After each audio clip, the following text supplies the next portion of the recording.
எல்ரைட்டு குமார் அவர்கள் தயாரித்து என்னுடைய தம்பி வெற்றிமாறன் எடுத்த விடுதலையினுடைய 2ஆம் பதிப்பு இது. முதல் இதில் பார்த்தோம், அதை எல்லாருக்கும் ஒரு எதிர்பார்ப்போடு அதை முடிச்சிருந்தார். இப்போ 2ஆம் பாகம் வந்து வெளியாகி ஓடிக்கின்னு இருக்கு. இது ஒரு படம் அப்படின்னு நம்ம சொல்கிறத விட,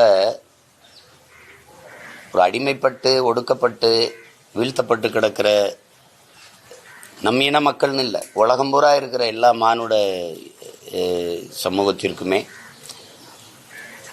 ஒரு விழிப்புணர்வு பெற்று எழுச்சி பெற்று ஒன்றிணைந்து போராடினால்தான் உரிமையை கொஞ்சமேனும் மீட்க முடியும், காக்க முடியுங்கிறதுக்கான ஒரு குறியீடு தான். புரட்சியாளர் அண்ணல் அம்பேத்கர் அவர்கள் வரலாற்றில் புறக்கணிக்கப்பட்ட இனத்தின் மக்கள் ஒரு நாள் தங்களுக்கான வரலாற்றை தாங்களே எழுதுவார்கள்னு சொன்னது ஒரு குறிப்பிட்ட சமூக இன மக்களுக்கானதில்லை, உலகம் பூரா இருக்கிற மானுட சமூகத்துக்கானது தான்.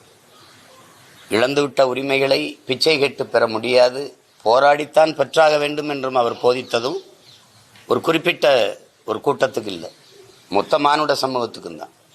அப்படியான ஒரு படமாக தான் இதை நீங்கள் ஒரு படம்ங்கிறத ஒரு பாடம், ஒரு படிப்பினை, ஒரு புரட்சிகர ஒரு போராட்ட வரலாற்றை கொண்ட ஒரு புதினம்னு சொல்லலாம். ஒரு நாவல், ஆங்கிலத்தில் நாவல், ஒரு புதினம் அப்படி தான் சொல்லணும். அதில் இருக்கிற உரையாடல்கள்லாம் வந்து ஒவ்வொன்றும் வந்து விலை மதிப்பிட முடியாத வைர கற்களாக தான் நான் பார்க்குறேன். வெறும் வார்த்தைகள், சோடனை மிகுந்த சொற்களாக நான் பார்க்கல. அது நீண்ட காலமாக அழுத்தப்பட்ட, எப்படி வைரம் அது நிலக்கரியாக மாறுதோ, மரம் செடி கொடிகள் தான் மக்கி வெப்பத்தாலும் அழுத்தத்தாலும் வந்து கரியா மாறுது. அது மாதிரி நீண்ட காலமாக வலி, காயம், துயரம், துன்பம் இதை தூக்கி சுமந்து வந்த மக்களினுடைய அந்த வலியின் மொழி தான் இந்த படத்தில் இருக்கிற உரையாடலாக நான் பார்க்குறேன். அது ஒவ்வொன்றுமே ஒரு தத்துவமாக வந்து விழுந்திருக்குது. அது வருங்கால பிள்ளைகளுக்கு எல்லாமே ஒரு கோட்பாடுகள். இது ஆகச்சிறந்த தத்துவத்தை இன்னொரு தலைமுறைக்கு ஒடுக்கப்பட்டு ஆழ்தளத்தில் அழித்து வைக்கப்பட்டு வீழ்த்தப்பட்ட ஒவ்வொரு இன மக்களுக்குமான ஒரு படிப்பினையாக தான், ஒரு பாடமாக தான் இதை பார்க்குறோம். குறிப்பாக இந்த தலைமுறையில் தமிழ் தேசிய இன பிள்ளைகள் நாங்கள் அனுபவிக்கிற துயர துன்பங்களை, கொடுமைகளை வெளிப்படையாகவும் நேரடியாகவும் இது மறைமுகமாக எப்படி பார்த்தாலும் எங்கள் தாத்தா கலியபெருமாள் அவர்களுடைய இது போராட்ட வரலாறு தான். இது வாத்தியார் கலியபெருமாள் பெருமாள் வாத்தியாராக வர்றாரு. அவருடைய முடிவு இது இல்லை, அது தம்பி அவர் திரைக்கதைக்காக, திரைப்படத்திற்காக, அது ஒரு படைப்புக்காக அதை முற்று வச்சிருக்கிறார். இதில் எவ்வளவோ காட்சிகள் அப்படி நெகிழ்ந்து உருகி போகிற மாதிரி இருக்குது ஒவ்வொன்றும். அது கடைசி நொடிகள் வந்து ஒவ்வொன்றுமே ரொம்ப அருமையாக பண்ணியிருக்காரு. அவர் சொல்கிற விளக்கம், நீங்கள் ஒரு வண்டியை ஓட்டிகிட்டு போகிறீங்க, 5 பேர் ஒரு தெருவில் வேலை செஞ்சிட்ருக்காங்க, அவங்க மேலே வண்டி ஏறிடக்கூடாதுன்னு திருப்புறீங்க, இந்த பக்கம் ஒருத்தர் வேலை செஞ்சிட்ருக்காரு, இப்போ யார் மேலே ஏற்றுவீங்கலாம் அந்த உதாரணம்லாம் வந்து நடைமுறையில் இன்னைக்கு இருக்கிற அரசியல் சூழலை, யதார்த்தத்தை இதை விட எடுத்து சொல்லிட முடியாது. மனசை விட்டு நீங்காத எத்தனையோ இடங்கள் இருக்குது. அதில் கடைசியாக வாத்தியாரா வந்து அவர் தூக்கிக்கிட்டு வரும்போது தடுமாறி கீழே விட்டுறா. அப்போ என் தம்பி தமிழ் வந்து அவர் இது என்னடா பணத்தை கூட தூக்கிட்டு வர முடியாதா அப்படிங்கும்போது தம்பி சூரிய அப்படி நிமிந்து இப்படி பார்ப்பான் பாருங்களே, அது பொணமாடா அப்படின்னு அந்த உணர்வு, அந்த ஒரு காட்சியெலாம் அப்படி நெகிழ வச்சிருது. இது இந்த தலைமுறைக்கு தேவை. எந்த ஒரு தத்துவம் வந்து தடுமாறி வீழுதோ அப்போ புதிய புதிய கோட்பாடுகள் பிறக்கும். இங்கே இப்போ இந்த மண்ணில் பறக்கிற புரட்சிகர அரசியல், நாங்கள் சொல்கிற தேசியன உரிமை, அதில் வருதில்ல தேசியனங்களின் தன் உரிமைங்கிறது. நாங்கள் பேசுகிறதெல்லாம் தமிழ் இனத்துக்குன்னு நினைக்கிறாங்க, இல்லை, உலக பொதுமைக்கு எடுத்து வைக்கிறோம். ஒவ்வொரு தேசியனங்களின் உரிமை என்று நாங்கள் பேசுவது வந்து தெலுங்கர்களுக்கு, மலையாளிகளுக்கு, கன்னடர்களுக்கு, பீகாரிகளுக்கு, குஜராத்திக்கு, மராட்டியிற்கு, எல்லாருக்குமான, காஷ்மீரிக்கு, எல்லாருக்குமான தேசியனங்களின் உரிமையை தான் நாங்கள் கேட்குறோம். இப்போ அப்படி தான் பார்க்கணுமே ஒழிய இதை போய் இது ஃபாசிசம், இது செப்பரேட்டிசம், இது சாவனிசம் எல்லாம் பார்க்குறது அது சரி கிடையாது. இப்போ அந்த இதில் என்னோட உணர்வோட 100 விழுக்காடு பொருந்தி போகிற படம்ங்கிறனால எனக்கு ஒரு அளப்பெரிய என்ன சொல்கிறது மகிழ்ச்சி பெருமை. அப்படி ஒரு படைப்பை என்னுடைய அன்பு தம்பி வெற்றிமாறன் எடுத்திருக்கிறாங்கிறத எதை சொல்லி புகழ்றதுங்கிறது. வேல்ராஜெலாம் நான்லாம் ஒரு குறிப்பிட்ட தூரம் போகும்போது நம்ம வேல்ராஜான்னு நினைக்கிற அளவுக்கு இருக்குது. ஆங்கில படங்களைப் போல அந்த நகர்வும் அந்த பனிக்காடுகளுக்குள்ள அவர் பயணித்த விதம், குறிப்பாக எங்கள் அப்பா இளையராஜா, அவர் எல்லாரும் சொல்கிறாங்க இந்த வயசுலேங்கிறாரு, எந்த வயசுலேயும் சிறப்பாக செய்வார். அவ்வளவு அசாத்தியமான இசையில் அந்த காடுகளுக்குள்ளே கூட்டிகிட்டு போகும்போது அந்த அதிர்வை அவர் இசையில் அவர் கொடுத்துருக்கிறது அசாத்தியம். ஒவ்வொரு கலைஞர்களும் அதில் அவ்வளவு சிறப்பான வச்சுக்காங்க. குறிப்பாக சேத்தன் ஐயா, ராஜீவ் மேனன், கௌதம் மேனன், என்னுடைய தம்பி சூரி, சேதுக்கு சொல்ல வேண்டியதே இல்லை. அவர் குத்துப்பட்டையில் படித்து அவர் இவ்வளோ காலம் இருந்து போராடி திரைப்படத்தில் கிட்டத்தட்ட 50 படங்களுக்கு மேலே போயிட்டார் அவர். ஆனாலும் இது அவர் படத்தில் அவர் திரையுலக வாழ்க்கையில் இது ஒரு பெரிய படைப்பு. அவர் சேதுக்கு இது ஒரு வரலாற்று கதாபாத்திரம். அதை எடுத்து அவ்வளவு நேர்த்தியாக செஞ்சிட்டார், சாதாரணமாக செஞ்சிட்டார். அவர் உடல் மொழியும் அந்த உரையாடல் உச்சரிப்பும் அவ்வளவு சிறப்பாக வந்துருக்கு. கடைசியாக அவர் அமுதன் கதாபாத்திரத்தில் என் தம்பி நான் கூட என்னடா நம்ம ஐயாவை சுட்டுட்டேன் அப்படின்னு கேட்டேன். அவ்வளவு அதில் ஒரு ஆகச்சிறந்த படைப்பு தமிழில். அது விடுதலை அப்படிங்கிறது முதல் பதிப்போ 2வது பதிப்போ ரெண்டுமே சிறந்த படைப்பு. இப்படி ஒரு படத்தை அவன் என் தம்பி வெற்றிமாறனுக்கு முழு சுதந்திரம் கொடுத்து எடுக்க விட்ட தயாரிப்பாளர் தம்பி ஒரு மணிகண்டன், அவருடைய எல்டர் நிறுவனத்தினுடைய குமார், அவன் தம்பியோட ஒத்துழைச்ச ஒரு கலை இயக்குனர் உதவியாளர்கள், அந்த மலைகளில் சாப்பாடு கொண்டு கொடுத்த தொழில்நுட்ப கலைஞர்கள், படத்தொகுப்பாளர், சண்டை காட்சி அமைத்த கலைஞர்கள் எல்லாருமே மிகுந்த பாராட்டுக்குரியவர்கள். ஒலிக்கலவை செய்த பொறியாளர் எல்லாருக்குமே என்னுடைய மனந்திறந்த பாராட்டுகளும் வாழ்த்துக்களும்.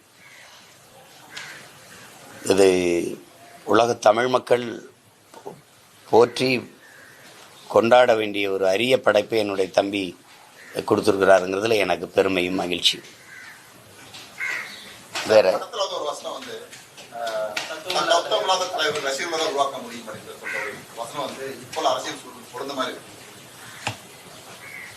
அது அந்த உரையாடல்ல இவ்வளவு உரையாடல் இருக்கு, அதை மட்டும் எல்லாரும் குறி வச்சு கேட்குறீங்களே, ஏதோ அர்த்தம். அது இந்த படத்தில் வர்றதுன்னு இல்லை. அது நீங்கள் எதையோ ஒன்று எடுத்துக்கிட்டு பேசக்கூடாது. யதார்த்தமாக நீங்கள் பாருங்கள், தனி மனிதன் தலைமை இருக்கக்கூடாது. தனி மனிதனை அபிமானங்களை வைத்து தலைமை இருக்கக்கூடாது. எந்த ஒரு போராட்ட வரலாறும் எதுவுமே தத்துவத்தை தான் தலைமை இருக்கணும். இப்போ எங்கள் முன்னோர்களை எடுத்துக்கிறோங்க, எங்கள் முன்னோர்களை இப்போ அரசியல் தலைமையில் எடுத்துக்கிறோங்க. கியாபி விஸ்வநாதன், அண்ணல் தங்கோ, எங்கள் ஐயா, எங்களுடைய கட்சியினுடைய நிறுவனர் தோற்றுனர் சீபா ஆதித்தனர், மாப்போ சிவஞானம் போன்ற எண்ணற்ற பெருமக்கள் வந்தாங்க.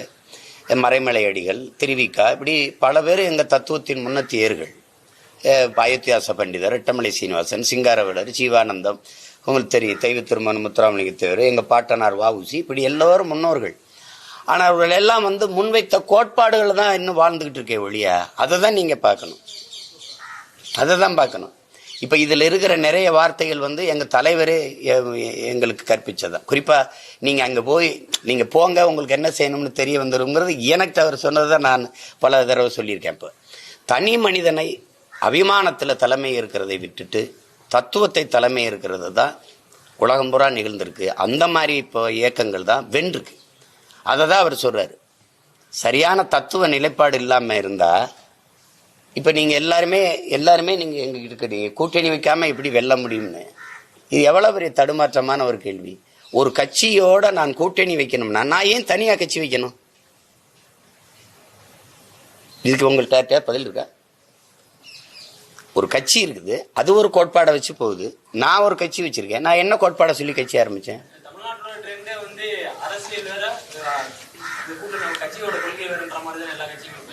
அதை விட ஆக சிறந்த ஏமாற்று ஒண்ணுமே கிடையாது.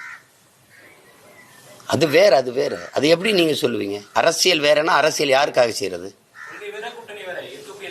பேசாதீங்க. கொள்கையை அடமானம் வைக்கிறது மாதிரி ஒரு கொடுமை இங்க இருக்கா? கொள்கையற்ற அரசியலும் ஒரு பாவம்ங்கிறாரு. 10 பாவம் சொல்றாரு காந்தி, அதுல ஒண்ணு கொள்கையற்ற அரசியல். கூட்டணி வைக்கிறதுனா எந்த இதுல போய் எந்த இதுல அதுல கூட்டணி வைக்கிறீங்க?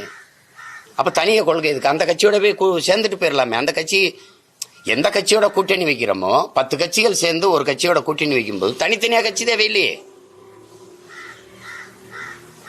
அந்த வீட்டில் தான் சாப்பிடுவோம், அந்த வீட்டில் தான் உறங்குவோம்னா தனியாக உங்களுக்கு வீடு எதுக்கு? அந்த வீட்டிலே குடியிருந்துட்டு போகலாம்ல. கேட்டால் கட்சியை காப்பாற்றணும் அப்படிம்பீங்க. கட்சியை காப்பாற்றுறது லட்சியமாகி போனால் எந்த லட்சியத்தை காப்பாற்ற கட்சி ஆரம்பிச்சிங்கிற கேள்விக்கு உங்கள்ட்ட பதில் இருக்கா? நீங்க வரலாற்று சாதனை இல்லை. கெஜ்ரிவால் கூட்டணி இல்லாமல் எப்படி வெல்ல முடிஞ்சது சட்டசபை தேர்தலில்? சொல்லுங்க, எப்படி வெல்ல முடிஞ்சது? 14 தேர்தலில் அம்மையார் ஜெயலலிதா தனியா நின்று 37 இடம் அப்படி வெல்ல முடிஞ்சது. அதெல்லாம் இங்க சிக்கல். அது இல்லை. தனியா நின்று வெல்ல முடியாதுங்கிறது சமரசம், ஒரு காம்ப்ரமைஸ். அதுக்கு கொஞ்சம் நீண்ட நாள் காலம் கொடுக்கணும், செலவு, அதுக்கான காலத்தை விலையா கொடுக்கணும், உழைப்பை கொடுக்கணும். அது தற்காலிக தோல்விக்காக நிரந்தர வெற்றியை இழக்கிறது. அதனால அது அந்த சமரசங்கள் வந்துருது. அதனால நீங்க எடுத்தோடனே என்னன்னா அந்த இப்படி சொல்றாரு தத்துவம் இல்லாத தலைமை அப்படின்னு. அது தத்துவம் இல்லாத தலைமைன்னு யாருக்கு இல்லை, எனக்கும் சேர்த்துத்தான், நாளைக்கு வந்தாலும் உங்களுக்கும் சேர்த்துத்தான். ஒரு என்ன கோட்பாட்டை முன்வைக்கிறீங்களோ அதில் சமரசம் இல்லாத இறுதி வரை உறுதியாக நின்று போராடுகிறீங்களா, தோல்வியோ வெற்றியோ அதில் நிற்கிறீங்களா, அதை வச்சு தான் உங்களுக்கு மக்களுக்கு ஆதரவும் அதை ஏற்கிறது எதிர்க்கிறது முடிவு செய்யப்படும். அதனால அது அந்த உரையாடலை நான் ஏற்கிறேன். அது மிக சரியாக சொல்லியிருக்கிறாரு. சரியான நேரத்தில் தம்பி சொல்லியிருக்கதான் நான் நினைக்கிறேன்.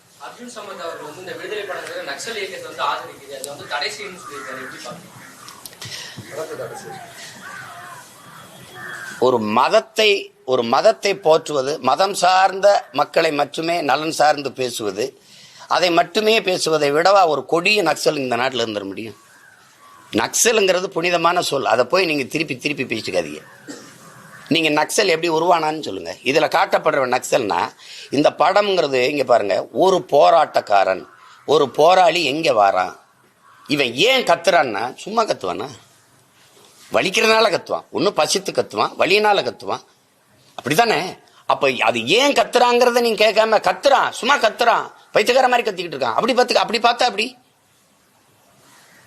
நீங்க ஒவ்வொன்றுக்கும் இந்த நாட்டில் இருக்கிற நகர்ப்புற நக்சலுங்கிறீங்க, நக்சலுங்கிற கட்டமைக்கிறீங்க, பிரிவினைவாதிங்கிறீங்க, டெரரிசம்ங்கிறீங்க, சாவனிசம்ங்கிறீங்க, மாவோயிஸ்டுங்கிறீங்க. இவனுடைய பிறப்பு என்ன தம்பி? இவனுடைய பிறப்பு என்ன? இதையெல்லாம் கற்பிக்கிறது யாரு? அதிகாரம். அதிகாரம்ங்கிறது என்ன? இரக்கமற்ற குணமும் அரக்க மனமும் கொண்டதுதான் அதிகாரம். அதுக்கு காதுகளே கிடையாது, அது கண்ணு இருக்குது, கண்ணீர் கிடையாது. அகன்ற வாயும் நீல கால்களும் தான் உண்டு. கால்களை வச்சு மிதிக்கு நசுக்கும். நீங்க எது ஒண்ணு பேசினாலும் உரிமை, என் நிலத்தை எடுக்காத, என் வீடை இடிக்காத, என் வளத்தை எடுக்காத, ஐயோ என் மலையை வெட்டாத, என் வளத்தை சுரண்டாத, என் உரிமையை கொடு, எனக்கு வேலை கொடு, எனக்கு இதெல்லாம் கேட்டீங்கன்னா நீ இந்த காலை வச்சு நல்லா மிதிச்சு நசுக்கும். அந்த செயலை அகன்ற வாயை வச்சு பேசி நியாயப்படுத்தும். இதான் அரசு, இதான் அதிகாரம். இந்த அதிகாரம் சொல்றதையா கேட்குறீங்க நக்சல்னு? அநீதி எதிர்த்து போராடுறவன் தானே இங்க தேவைப்படுது. அப்புறம் அநீதி எதிர்த்து போராடி தானே நீ விடுதலை பெற்ற. அப்ப பகத்சிங் நக்சலா, சுபாஷ் சந்திர போஸ் நக்சலா, அடக்குமுறை ஒடுக்குமுறை எதிர்த்து போரிட்டவன் எல்லாம் நக்சலா? அப்ப எப்படி பாக்குறீங்க நீங்க? இதெல்லாம் எது கொடுமை? அவங்க ஏதாவது சொல்லுவாங்க, என்னப்பா அவங்க கோட்பாடு இதுல சொல்லப்படல, இல்ல அவங்க கோட்பாடு சொல்லப்படல. ஒருவேளை அவங்க கருத்துக்கள் இது சொல்லப்பட்டிருந்தா ஆக சிறந்த படம்னு சொல்லுவாங்க. இது அடக்குமுறை ஒடுக்குமுறைக்கு எதிரான கிளர்ச்சியை சொல்லுது, போராட்டத்தை கற்றுக் கொடுக்குது, உயிரை விட உரிமை மேலானதுங்குது. நாங்கள் ஏற்றுக்கொண்ட தத்துவங்கள் என்ன? சரணடைஞ்சு வாழ்வதற்கு சண்டையிட்டு சாகலாம், அடிமை வாழ்வினும் உரிமை சாவு மேலானது. இந்த கோட்பாட்டில் வளர்ந்த பிள்ளைகள் அது அடிமைப்படுத்தி அதிகாரத்தை செலுத்துகிற கூட்டத்தில் இருக்கிறவங்களுடைய மொழி அது, அது கருத்து, அது போய் பேசிட்டு கொண்டதில்லை. வன்முறை காட்சிகள் கொஞ்சம் கூடுதலா இருக்கு. இன்றைய காலகட்டங்களை இந்த மாதிரி காட்சிகளை பார்த்தா ஸ்டூடெண்ட்ஸ் மத்தியில இந்த படம் வர்றதுக்கு முன்னாடி நிறைய கொலைகள் நடந்துருச்சு. இப்போ 20ஆம் தேதி தான் வந்திருக்கு. நீதிமன்ற வளாகத்திலையும் பள்ளிக்கூடத்தில் பிடிச்சுக்கிட்டு இருக்க வாத்தியாரை கொன்னது, நீதிமன்ற வளாகத்தில் கொன்னது, இதுகளெல்லாம் எப்படி? இதெல்லாம் இந்த படத்தை பார்த்து தான் போய் கொண்டாங்களா? இதுக்கு முன்னாடி கொலைகளே இல்லையா? வன்முறையே இந்த நாட்டில் இல்லையா? 15 பேரை ஸ்டெர்லைட் ஆலை போராட்டத்தில் சுட்டு கொன்னது அதிகாரமா இல்லையா? அது மாதிரி காட்சி தானே இதில் இருக்குது. நீங்கள் அப்படி தான் பார்க்குறீங்க. 20 பேர் ஆந்திர காட்டுக்குள்ள சுட்டு போட்ட அதிகாரத்தை யாருமே நீங்கள் கேள்வி கேட்கல. கேட்டால் திருட வந்தாங்கிறீங்க. திருட வந்தால் கைது பண்ணி சிறையில் தானே போடணும். சுட்டு கொள்ளணுங்கிறது நீதி இல்லையே. அப்படி ஒன்றும் இல்லையே. அந்த அதிகாரத்தை நீங்கள் கேள்வி கேட்டீங்களா? கூலிக்கு வெட்ட வந்தவனை சுட்டு போட்டியில வெட்டி ஏத்துற முதலாளியை கைது பண்ணியான்னு நீங்கள் கேட்டீங்களா? ஏன் கேட்கல? ஏன் கேட்கல? நீங்கள் எல்லை தாண்டி வர்றான்னு என் மீனவனையே சுடுறியே. கேரள மீனவன் எல்லை தாண்டி வர்றானான்னு கேட்டீங்களா? வர்றான். ஏன் நீ சுடலை? ஏன் நீ கைது பண்ணல? அப்ப எல்லை தாண்டி வர்றவன் மீனவங்கிறது இல்லை அவன் பிரச்சனை, தமிழன்கிறதான் பிரச்சனை. இப்ப நான் கேட்கிற மொழி புரியுதா? அப்ப என் வழி உங்களுக்கு உணர முடியும். அப்புறம் இது கற்பனையில் எடுக்கப்பட்டிருக்கா? சொல்லுங்க, எடுக்கப்பட்டிருக்கா? நீங்க வீரப்பனை தேடுற வேட்டையில எத்தனை நூற்றுக்கணக்கான பெண்களை வன்புணர்வு பண்ணீங்க? எவ்வளவு பேரை காணா பணமாக்குனீங்க? அப்போ யாரு? அது தெரியாது. இது முதலமைச்சர் பார்க்கறதுக்கு எடுக்கிறதில்ல, ஒவ்வொரு குடிமகனும் பார்க்கறதுக்கான படம் இது. அதுதானே அப்படித்தானே எடுத்திருக்குது. அவர் பார்க்கலாம், நேரம் இருந்தால் பார்க்கலாம். அது எல்லாரும் பார்க்கறது தானே எடுத்திருக்குது படத்தை. யாரும் பார்க்கக்கூடாத கருத்தை ஒன்றும் தம்பி எடுத்து சொல்லியில்லை. யாருக்கு எதிரான கருத்தை ஒன்றும் சொல்லியில்லை. நடந்த சின்ன சின்ன நிகழ்வுகள், இந்த தமிழ்நாட்டில் நடந்த நிகழ்வுகள், அங்கங்கே நடக்கிற மானுட குலத்திற்கு ஏற்படுகிற இன்னல்கள், அதை எதிர்த்து போராடிய போராட்டங்கள், அது எல்லாமே இந்த கதையில வெளிப்படுதில்ல. அதுதான் நீங்க பார்க்கணும். பெரியார் வழி திராவிட கால ஆட்சியில நம்ம 50 ஆண்டு ஆட்சியில நிறைய ஆவண கொலைகள் நடந்திருக்காரு.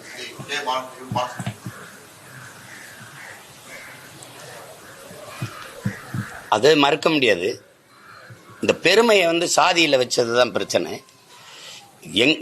இந்த இனத்திற்கு எப்படின்னா, திட்டமிட்டு மொழிப்பற்று இனப்பற்று சாகடிக்கப்பட்டு சாதிப்பற்று மதப்பற்று ஊற்றப்பட்டதுனால எல்லா பெருமையும் இதுக்குள்ள இருக்குதுன்னு வச்சுட்டதுனால அது போத.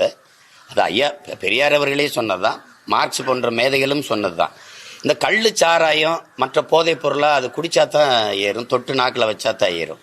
இந்த சாதி மதமும் சொன்ன உடனே ஏறிடும். கள்ளு சாராயம் குடிச்சவன் படுத்து எந்திரிச்சானா தெளிஞ்சிருது. ஆனால் சாதி மத போதை ஏறினா செத்து பாடையில் போய் சுடுகாட்டில் அடக்கம் பண்ணாலும் போகாது. ஏன்னா ஒவ்வொரு சாதிக்கும் சனி அடக்க சுடுகாடு இடுகாடு இருக்குது. செத்து அடக்கம் பண்ணி கல்லறையில் கூட நீங்கள் சுப்பிரமணிய நாடார், ஆறுமுகத்தேவர், உங்களுக்கு தெரியும், இப்படி ஒவ்வொரு பேர் இருக்குது. அப்போ அங்கே அந்த கல்லறையில் கூட அந்த சாதி தொங்கிக்கிட்டு இருக்குது. அது அப்போ அதனால தான் இது ஒரு கொடிய நோயாகி போயிடுச்சு. அந்த சாதி மேல ஒரு பெருமையை வச்சதுனால எது செத்தாலும் சரி தன் சாதி செத்துறக்கூடாது, எது செத்தாலும் சரி தன் மதம் செத்துறக்கூடாது அப்படிங்கிறதுனால இந்த கொலை விழுது. அது எங்கிருந்து ஆரம்பிக்கணும்னா, வகுப்பறையிலிருந்து, அறிவு கருவறையிலிருந்து, அந்த பிஞ்சு நெஞ்சுகளில் இருந்து நல்விதைகள் தூவப்பட்டு அது வரும்போது தான் அது சரியா வரும். அதுக்கான இது இல்லை நம்மகிட்ட, அப்படி அமைப்பு இல்லை. அது இந்த ஆணவ படுகொலை நீங்க சொல்றீங்க. இப்ப சாதிய கொலைகள் எல்லாமே நிறைந்த போதையில் நிகழ்த்தப்படுது. சமூகத்தை சாதி தான் மரியாதை. பழனிவாரதி அவர்கள் சொன்னதான், சாதிதான் சமூகம் என்றால் வீசும் காற்று விஷமாகட்டும் தான் சொல்ல தோணுது. சாதியில தான் பெருமைன்னு வச்சுட்டதுனால நம்ம பொண்ணு அவனை கட்டிட்டு போயிடுச்சுன்னா நம்ம எப்படி சமூகத்துல தலை காட்டுறது? இது ஒரு கர்மம் இருக்குல்ல இங்க. அதுக்கு தான் இந்த கொலைகள் நடக்குது. அதை கடும் சட்டம் மூலமாக தான் ஒழிக்கணும். அப்படி சாதி மறுப்பு மத மறுப்பு திருமணங்கள் செய்தவர்களுக்கு, அவர்களுடைய குழந்தைகளுக்கு வேலை வாய்ப்பில், கல்வியில், எல்லாவற்றிலையும் முன்னுரிமை கொடுக்குற சட்டம் இயற்றி வரும்போது கொஞ்சம் கொஞ்சமாக செத்துரும்.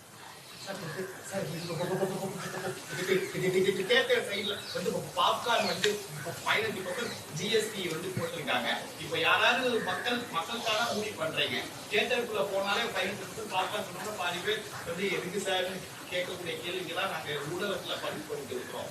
ஸோ பயணத்திற்கும் ஜிஎஸ்டி பாப்கார்னுக்கே பயணத்திற்கும் ஜிஎஸ்டி நான் மொத்தமாகவே எதிர்க்கிறேன், வெறுக்கிறேன். உங்களுக்கு புரியுதுன்னு நினைக்கிறேன். நேற்று கூட ஒரு தம்பி கிரெட்டா அப்படின்னு ஒரு கார் வாங்கினேன். கார் இந்த மயிலுந்தின் விலை 13 லட்சம், ஆனால் இது 15 லட்சம் அதுக்கு வரி மட்டும் கட்டியிருக்கேன் அப்படிங்கிறாப்புல. நீங்கள் இந்த பாப்கார்ன் தானே உணவு பண்டத்தில் சொல்கிறீங்க. பார்வையற்றோர் எழுதி படிக்கிற தாள் இருக்குல்ல, அதுக்கு வரி உங்களால் நம்ப முடியுதா? இடுப்பு கீழே விளங்காத ஒரு பயணிக்கிற முற்சக்கர வாகனம் இருக்குல்ல, மாற்றுத்திறனாளிகள், அதுக்கு வரி. கேட்குற திறன் கருவி இருக்குல்ல, அதுக்கு வரி. இதையெல்லாம் எப்படி பார்க்குறீங்க? எல்லா கருமம் இளவு வரியும் எடுத்துட்டு போங்க. அந்த வரி வருவாய் இருக்குல்ல, என்னவா இந்த மக்களுக்கு திருப்பி வருதுன்னு ஒரே ஒரு தடவை சொல்லுங்க. அதை தான் நான் பல காலமாக கேட்குறேன். இந்த நாடை நீங்கள் எப்படி பார்க்குறீங்க? குழந்தைகள் சாப்பிட்ற பிஸ்கட்டுக்கு 18 விழுக்காடு வரி, தங்க பிஸ்கட்டுக்கு 3 விழுக்காடு தான் வரி. அந்த 3 விழுக்காடு வரியை விதிக்கலாமா வேணாமாங்கிற விவாதம் 3 நாள் நடந்ததுன்னா உங்கள் யாரால நம்ப முடியுதா? யாராலே நம்ப முடியுதா? இப்போ யாருக்கான அதிகாரம் கட்டமைக்கப்பட்டிருக்குன்னு பாருங்க. பாப்கானையும் விட கொடுமையெல்லாம் இருக்குது. அது சார், பாமக தலைவர் அன்புமணி என்ன சொல்லியிருக்காருன்னா, திருமுருகனுக்கு ஏன் துணை முதல்வர் பதவி கொடுக்கல? அவர் வந்து அந்த கட்சியில் நிறைய தியாகம் பண்ணியிருக்காரு, சிறைக்கு போயிருக்காரு. ஆனால் அவர் வன்னிய சமுதாயத்தை சேர்ந்தவர் இருந்தாலும் அவருக்கு துணை முதல்வர் பதவி மறுக்கப்பட்டிருக்கு அப்படின்னு சொல்லியிருக்காரு. நான் தான் முதல்ல அதை கேட்டேன்.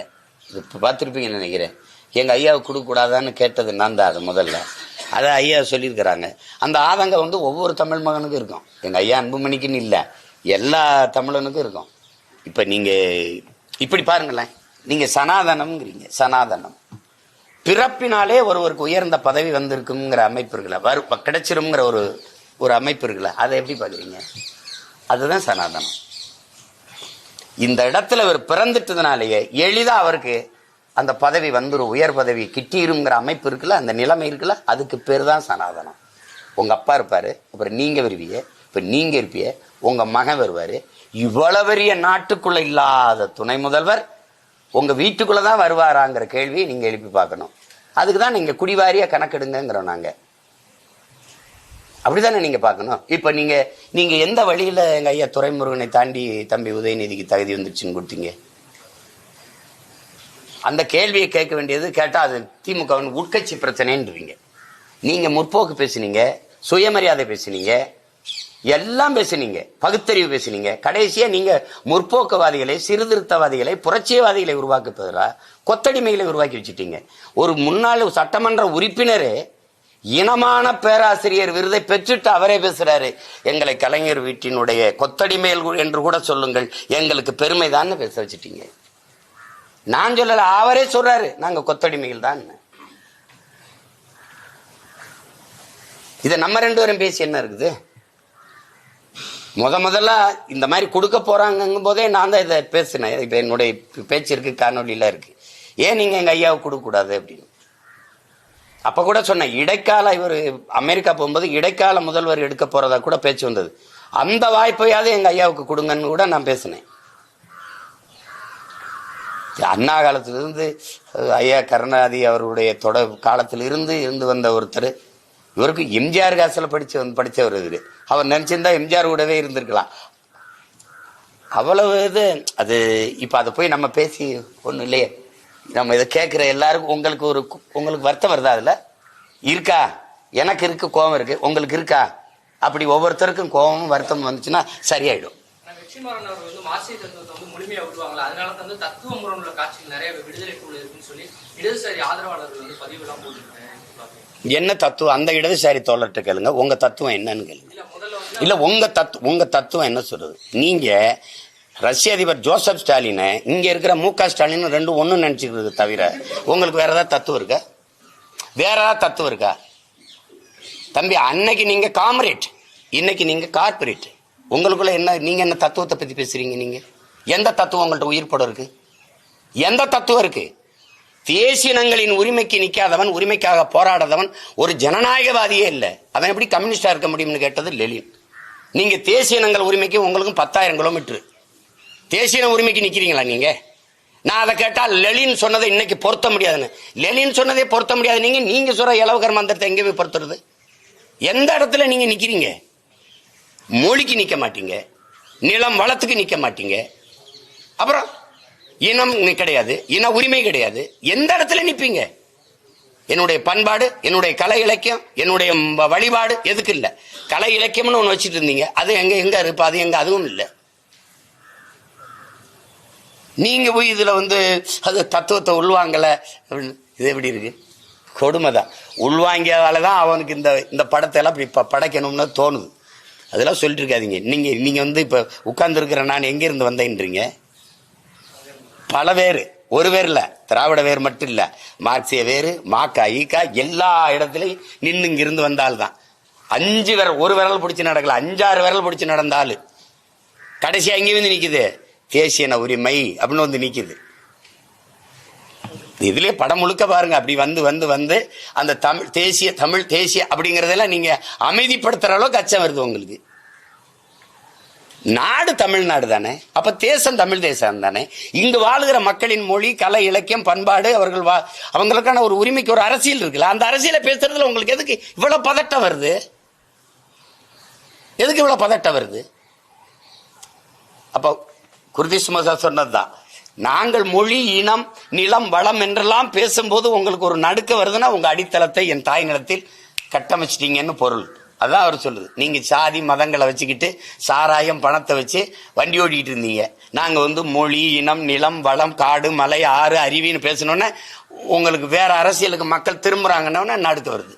நீ இந்த 1000-500 வேலை செய்யாது போல இருக்குன்னொன்னே நடுக்க வருது. சாராய கடையை வச்சு வண்டி ஓட்டணும், சாராய கடையை மூடுறான்னு சொல்லிட்டு மக்களே போராடுறாங்கன்னொன்னே உங்களுக்கு பயம் வருது. அதுதான் அது. அதை ஏற்கலை நான். அது சும்மா அதெல்லாம் எதையோ சொல்றது.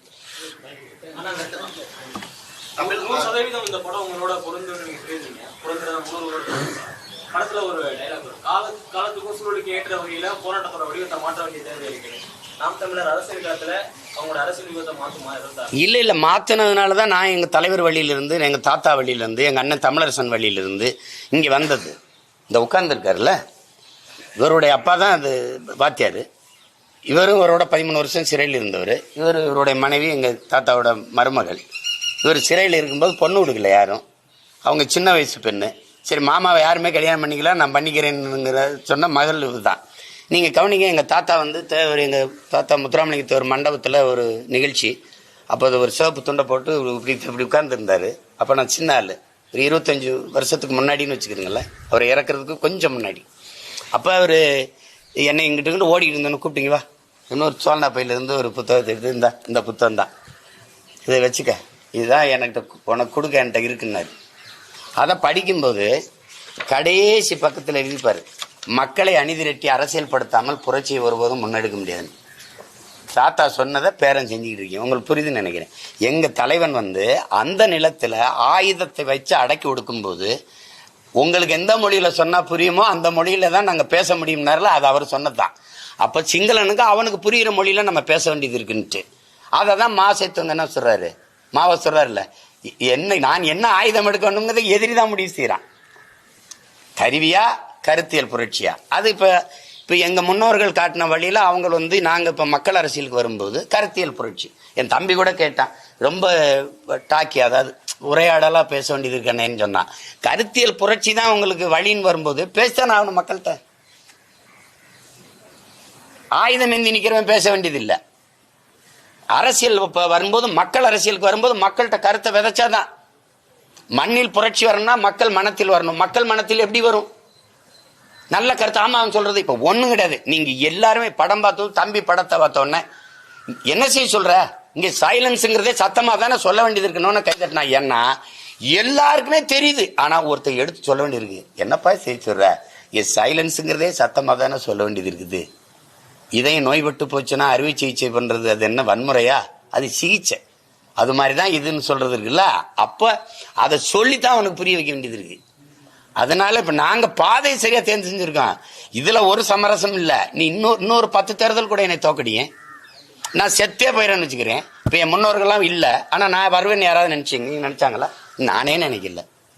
நாளைக்கு இன்னொருத்தன் வருவான், எங்க நிக்கிற யாராவது ஒருத்தர் வரலாம். அததான் இந்த படம் சொல்லுது. தத்துவத்தை நம்பு, தனி மனிதனை தலைமை ஏற்காத, ஆக சிறந்த தத்துவத்தை தலைமையேற்று நில்லு. தனி மனிதன் மாறலாம், தத்துவம் மாறாதுங்குது.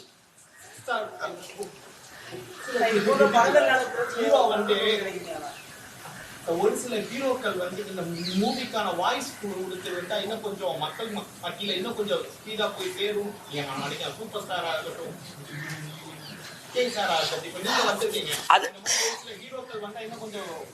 நானே கொஞ்சம் காலதாமதம். எனக்கு வந்து அந்த வெளியீட்டு நேரத்தில் இது என் தம்பியை பற்றி உங்களுக்கு தெரியும். கடைசி 3 மணி நேரத்துக்கு முன்னாடி தான் படமே கொடுத்தான். அந்த எங்களுக்கு பொருள் தெரியும் நினைக்கிறேன். அவன் அப்படி ஆளு. அப்புறம் நான் எப்படி படத்தை பார்க்கறது? நான் பல வேலையில திட்டமிட்டு போயிட்டேன். நேற்று பார்க்க வேண்டியது நேற்று வேலையாயிடுச்சு. இப்போ இதுக்குன்னே அவசரமா வந்து பார்க்குறேன்னா நாளாயிடுச்சுன்னு பார்க்கலாம். பார்த்து எல்லாரும் சொல்லலாம். அது பாராட்ட மாட்டாங்கன்னு சொல்ல முடியாது, பாராட்டுவாங்க. உங்கள் ராசியின் டிசம்பர் மாத பலன்களை மிக துல்லியமாக தெரிந்து கொள்ளலாம். மயிலாடுதுறை வளைகுடியில் வழங்குபவர் RK பானு.